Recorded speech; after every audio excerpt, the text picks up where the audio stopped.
Your Excellency, Governor General, Sir S.W. Pack, please seaton. I crave your indulgence to adopt the protocol established for today, save except to recognize your distinguished presence and that of the Prime Minister, the Right, the Honorable Timothy Harris. Perhaps I'm being prophetic.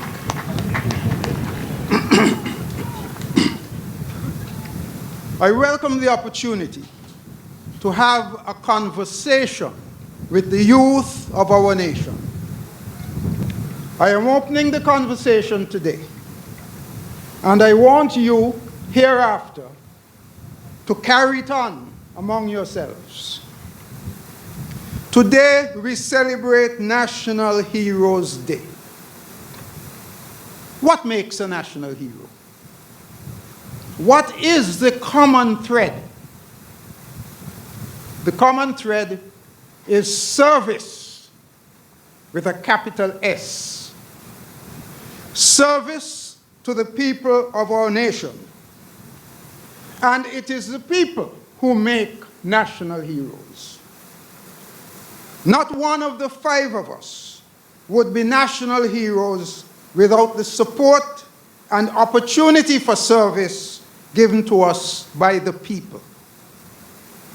Speaking for myself, thank God I can do that.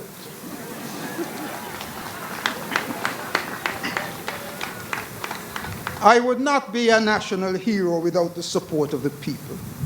Some of them, your mothers, your aunts, uncles, brothers and sisters, who gave me the opportunity to become Prime Minister and the privilege to lead our nation into independence.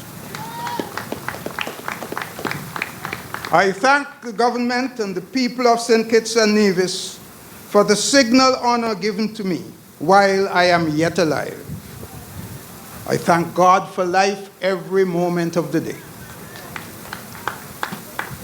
Simply doing well in school, becoming a doctor, and helping people recover from illness would not be enough. Even though I worked and studied at one of the best hospitals in the United States, the Allegheny General Hospital, and became a member of the heart transplant team under the leadership of the renowned heart surgeon, Dr. George McGovern, that would not make it happen. However, doing well in school is an important first step in your journey to personal success.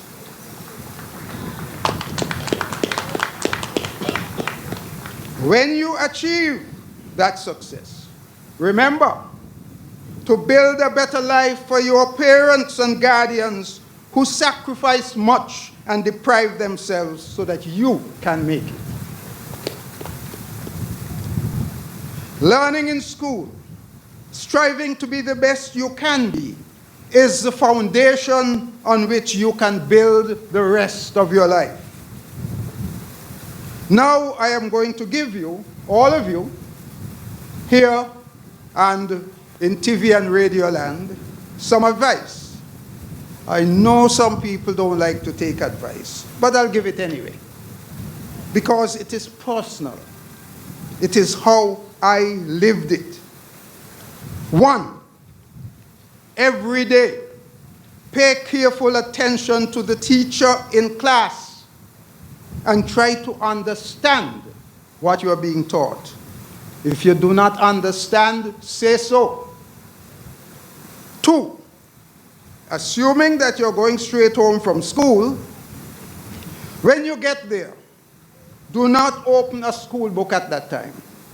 Go outside and play.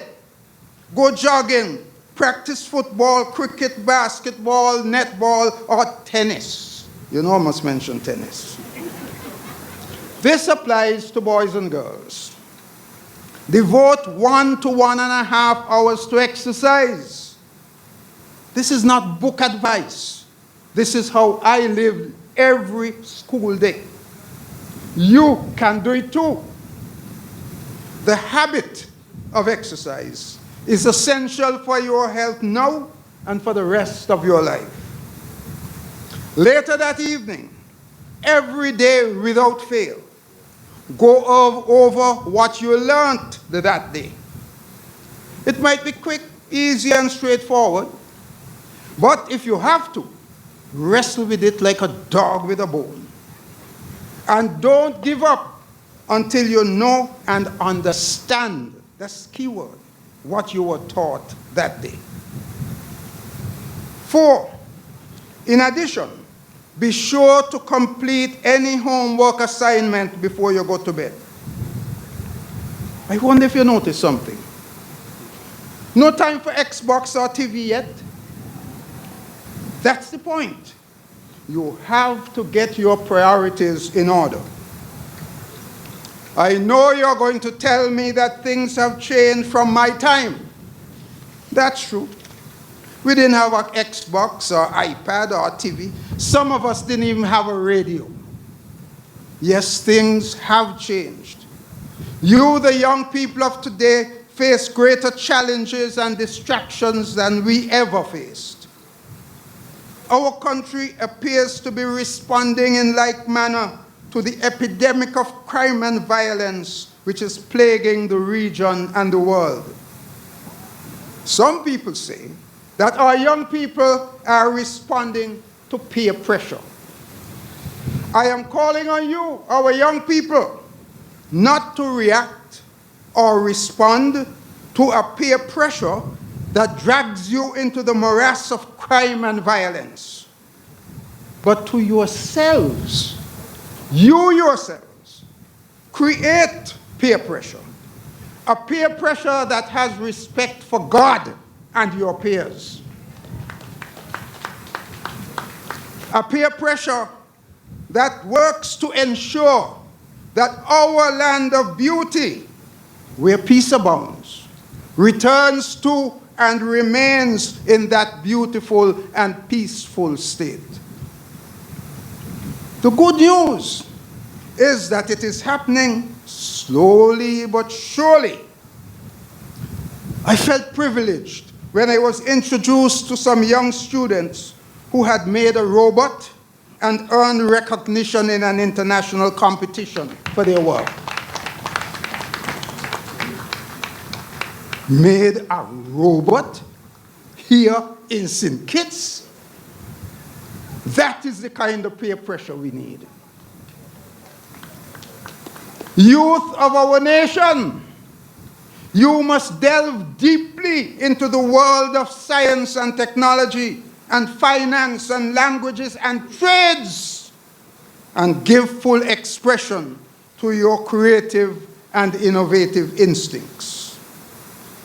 Some people like to spread the falsehood that if you're good at working with your hands, you don't need no load of book learning. For them, to be a mechanic, you just have to put on some dirty overalls and tamper. And you may eventually have a workplace, but one which becomes a graveyard for vehicles. The mechanic who has a sound basic education and learns the science of his or her craft and continue to update his or her knowledge is the one who will sell cars, repair cars successfully, sell parts, and employ others. The mason, who is just satisfied to run blocks and use his trowel expertly, may be employed by the one who learns to read plans, build a house, or even become an architect and design not just a house, but a whole community. In this day and age, any field you choose to enter will require you to have a good basic education and a desire to continue to learn more about your chosen field. To make it in this computerized and rapidly changing world, you must love to learn, for the need of knowledge never ends. The good thing about education is that it is a great equalizer. Here in St. Kitts and Nevis, whether your parents have money or are poor, you have equal access to education. The poor man's child or the rich man's child can rise to the top of the class. Now a little about me. I was born and raised in Rosemary Lane, that street between West Independence Square Street and 4th Street. It was a dirt road, and we used to play cricket and football in the street. We never lacked for balls because we had a breadfruit tree. And we would use one about this big for cricket and one about this big for football. Not quite as big as the ones you use today. It would be too heavy. We played barefooted. Now, I used to sleep on the floor on lodgings for years until I graduated to sleep on the bed with my grandmother. Ask the teacher or some senior person in the village what lodgings are, because not many of you don't know. I wonder if any of you know what it is to be really hungry. Perhaps not. Not with our school feeding program in place.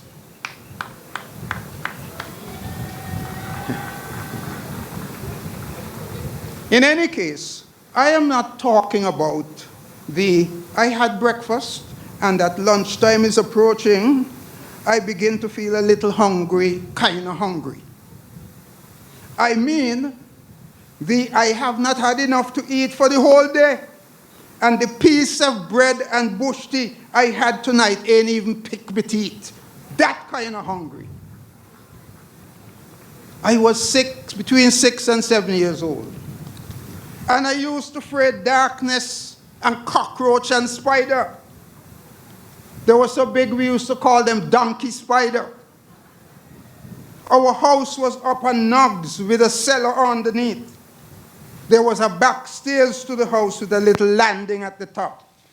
The kitchen was a shed outside.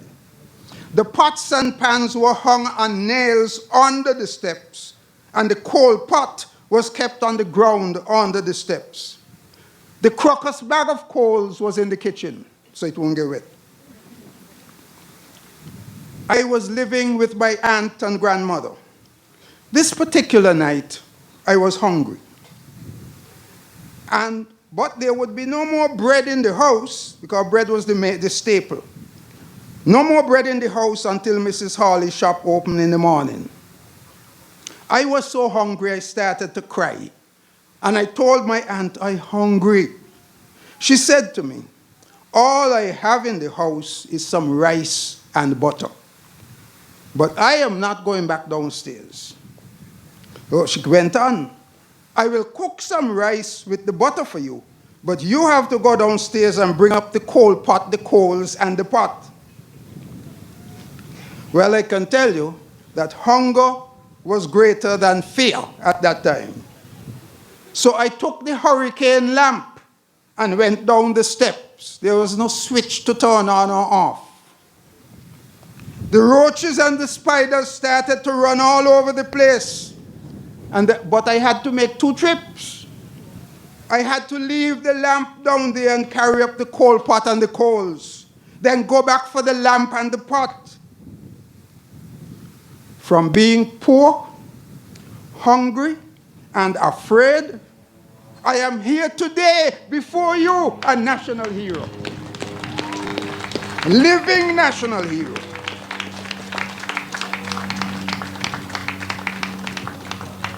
The simple lesson is this. If from that background I can reach where I am today, so can you, and you, and you. The formula is simple. 2 words. Learn and serve. This country is yours. Mr. Prime Minister, sorry, not you, Mr. PM, not you. Madam Prime Minister, do I see a hand raised in acknowledgement? I think I do, yes, right over there at the back. And there may be hands raised in acknowledgement before the TV. 30 years from now, one of you will be Prime Minister of this federation. Look around at your teachers. That's where some of you will be. Some of you will be the engineers who will build that bridge between St. Kitts and Nevis, which I called for years ago before I became Prime Minister. Then later, while in office, we actually got the work started with the assistance of the late Sir Dwight Venner while he was governor of the Central Bank. The soundings across the channel and some of the drawings were done. With all this talk about bridge, a certain local writer wrote in a local newspaper, Simmonds is a crazy man. Yes, I was crazy for the Southeast Peninsula Road. I was crazy for Port Zante. Let me just set the record straight. Port Zante was not built on the initiative of the Matalons of Jamaica, as recently stated by a local luminary. I invited the Matalons to come to St. Kitts and to design and build a cruise ship facility in downtown Bastia so that our local vendors and small business persons would have easier access to the benefits of cruise tourism. The Matalons assisted greatly in securing the necessary finance and carried out very efficiently their mandate to design and build Port Zante. Yes, I was called crazy for the bridge, but it is a bridge that some of you will build. Our anthem calls for it. When it says, with God in all our struggles, St. Kitts and Nevis be a nation bound together with a common destiny.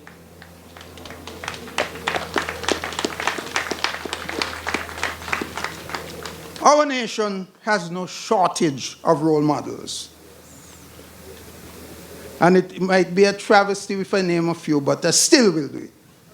Look at Dr. Saheli, Mr. Keith Atherton, Ambassador Constance Mitchum, Dr. Everson Hull, Dr. Spencer Amory, Mr. Richard Keynes, Her Honor Mrs. Marjorie Morton, Mr. Kim Collins.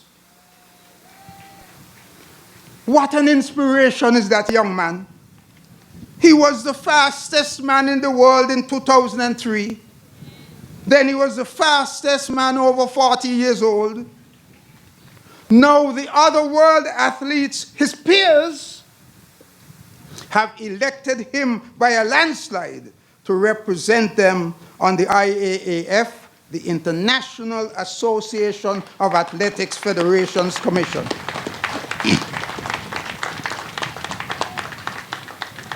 Many of you would not know that Kim Collins used to be a messenger in the PAM Central Bastia constituency office. But that tells us that the heights by great men reached and kept were not attained by sudden flight, but they, while their companions slept, were toiling upwards in the night. Henry Wadsworth Longfellow, 1858. Here today, on the 16th of September, 2017, my challenge to you is that you take your God-given talent, mix it with a generous portion of hard work and dedication, and thus prepare yourselves now that you may better serve St. Kitts and Nevis. Make a promise to this generation that you will make St. Kitts and Nevis better in your time. May God bless our young people, the pride and joy of our nation. Thank you. Stay up to date with news, programs, and activities of the government with SKNIS. Like us on Facebook. Listen to us on SoundCloud.